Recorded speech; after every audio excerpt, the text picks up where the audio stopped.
ಬಾಗಲಕೋಟೆ ಜಿಲ್ಲೆಯ ಹುನಗುಂದ ತಾಲೂಕಿನ ಕೂಡಲ ಸಂಗಮದಲ್ಲಿ ನಡೆದ ಕಾಂಗ್ರೆಸ್ ನಡಿಗೆ ಜನರ ಬಳಿಗೆ ಸಮಾರೋಪ ಸಮಾರಂಭವನ್ನು ಕೆಪಿಸಿಸಿ ಅಧ್ಯಕ್ಷ ಜಿ ಪರಮೇಶ್ವರ್ ಉದ್ಘಾಟಿಸಿದರು. ಉದ್ಘಾಟನಾ ಭಾಷಣ ಮಾಡಿದ ಜಿ ಪರಮೇಶ್ವರ್, ದೇಶದಲ್ಲಿ ರಾಜಕೀಯ ಬದಲಾವಣೆಯ ಗಾಳಿ ಬೀಸಿದೆ. ಕಾಂಗ್ರೆಸ್ ಮುಂದಿನ ದಿನಗಳಲ್ಲಿ ಸಂಘಟಿತವಾಗಿ ಹೋರಾಡಿ ಬಿಜೆಪಿಯ ಹಗರಣಗಳನ್ನು ಬಯಲಿಗೆಳೆಯಲಿದೆ ಎಂದು ಹೇಳಿದರು.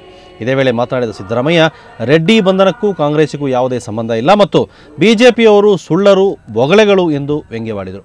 ಬಸವ ವೇದಿಕೆಯಲ್ಲಿ ನಡೆದ ಸಮಾರಂಭದಲ್ಲಿ ವಿರೋಧ ಪಕ್ಷದ ನಾಯಕ ಸಿದ್ದರಾಮಯ್ಯ, ಆಸ್ಕರ್ ಫರ್ನಾಂಡಿಸ್, ಡಿಕೆ ಶಿವಕುಮಾರ್, ಎಚ್.ಕೆ. ಪಾಟೀಲ್, ಮೋಟಮ್ಮ ಸಹಿತ ಹಲವು ಕಾಂಗ್ರೆಸ್ ಮುಖಂಡರು ಹಾಗೂ ರಾಜ್ಯದ ವಿವಿಧ ಜಿಲ್ಲೆಗಳಿಂದ ಆಗಮಿಸಿದ ಸಾವಿರಾರು ಕಾಂಗ್ರೆಸ್ ಕಾರ್ಯಕರ್ತರು ಭಾಗವಹಿಸಿದರು.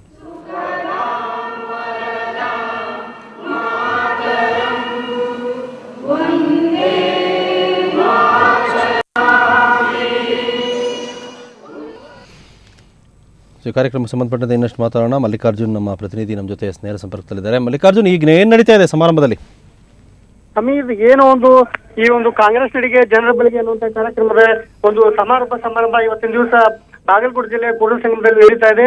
ಈ ಸಮಾರಂಭದಲ್ಲಿ ಇದೀಗ ತಾನೇ ಕೆಪಿಸಿಸಿ ಅಧ್ಯಕ್ಷ ಆಗಿರ್ತಕ್ಕಂಥ ಜಿ ಪರಮೇಶ್ವರ್ ಉದ್ಘಾಟನೆ ಮಾಡಿದ್ರು. ತದನಂತರದಲ್ಲಿ ಅವರು ಭಾಷಣವನ್ನ ಮಾಡಿದ್ರು. ಆ ಸಂದರ್ಭದಲ್ಲಿ ಅವರು ಸಂಪೂರ್ಣವಾಗಿ ಬಿಜೆಪಿಯ ನಾಯಕರ ವಿರುದ್ಧ ಸಂಪೂರ್ಣವಾಗಿ ವಾಗ್ದಾಳಿಯನ್ನು ನಡೆಸಿದ್ರು.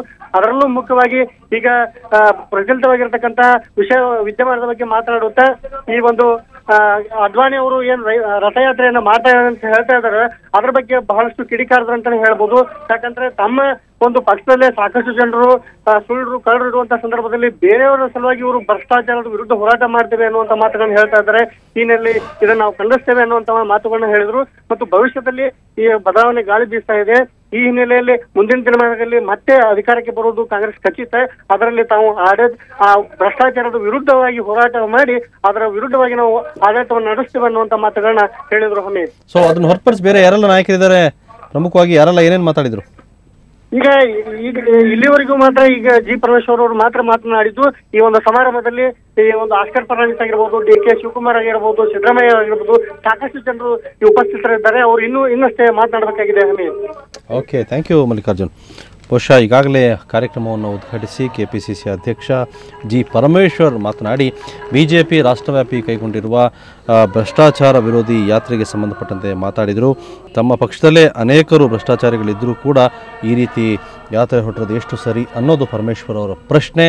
ಅದರ ಜೊತೆಗೆ ಸಿದ್ದರಾಮಯ್ಯ ಕೂಡ ಬಿಜೆಪಿಯನ್ನು ವಾಚಮಗೋಚರವಾಗಿ ನಿಂದಿಸಿದರು.